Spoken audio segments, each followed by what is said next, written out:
Letters concerning the Evangelist and the Assembly.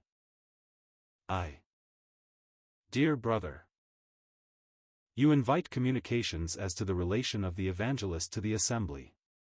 The discussion is likely to be of much profit, with the Lord's help.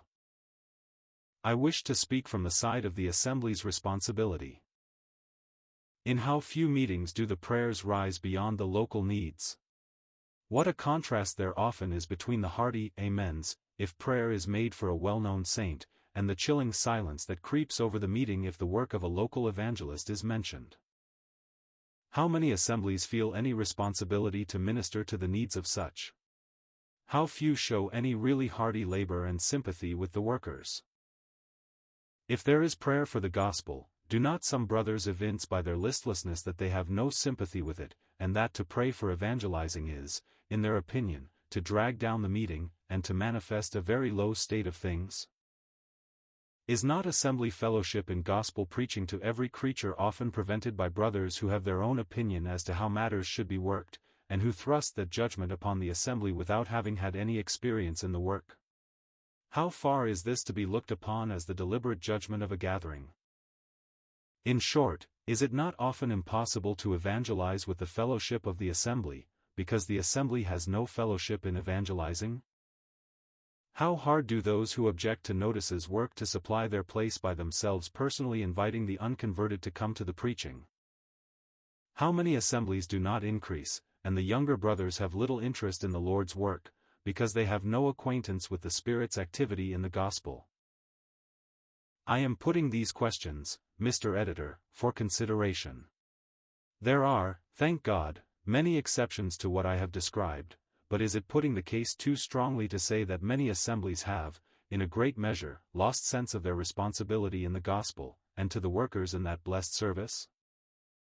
Your brother in Christ, E.C.P. 2. My dear brother in the Lord, I am glad the subject of the relationship of the evangelist to the assembly has been brought forward for consideration. It is a most important subject, and the word clearly shows that the evangelist is not only to be in fellowship with the assembly, but I think it also teaches that the assembly is responsible concerning the evangelist and his work. Acts 13 verses 2 and 4 shows the qualifications of the servant. From Acts 18 verses 24 to 28 and Romans 10 verse 15 we learn by whom they are sent, and in Proverbs 24 verse 27 we get the principle on which the work is to be carried out. God forbid that one word should be said to discourage any of the Lord's servants whom he has qualified and commissioned. There are two things necessary for every servant, the word of Christ dwelling in them richly, Colossians 3 verse 16, and the love of Christ constraining them. 2 Corinthians 5 verse 14. According to Luke 24 verse 49 they were to tarry until they were endued with power from on high, and in John 10 verse 9 they were to go in before they came out. The only perfect servant could say, He wakeneth morning by morning, He wakeneth mine ear to hear as the learned. Isaiah 50 verse 4. If he was the dependent servant, how much more the best of servants today? My desire is simply to turn to the Word of God for a few examples of how His servants carried on the work at the beginning. And mark well where the work of God originated. It commenced from a prayer meeting, Acts 1 verse 13, and the result was 3,000 souls brought to the feet of the Lord Jesus. And when Peter and John, in the name of Jesus, proclaimed liberty and salvation to the lame man, the hatred of man's heart which came out against that name only cast them more upon God, so they had recourse to prayer, and God's power was so manifest that the place was shaken where they were assembled together, and filled with the Holy Ghost. They spake the word with all boldness, Acts 4 verse 31, and although Satan came in for the moment to try and spoil the work by deception, yet multitudes of men and women were added to the Lord.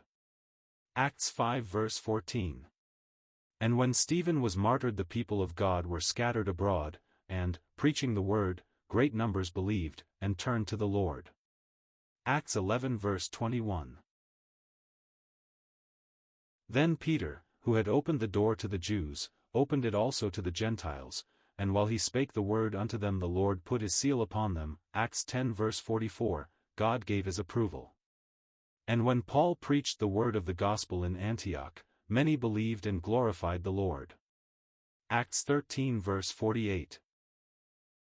These few instances clearly prove the relationship of the evangelist to the assembly, while on the other hand we find the assembly watching over the work, Acts 8 verse 14, of the evangelist. The servants, moreover, were men so fitted by God, and filled by His power, that there was no need to try and create an interest, but the power of God came down and moved men and women to believe on the Son of God. May the Lord of the harvest raise up many, filled with His word and with the Holy Ghost, who can handle both the happer asterisk and the sickle, for truly the fields are white unto harvest. Yours in Christ, W.W. Asterisk case for holding corn for sowing by hand.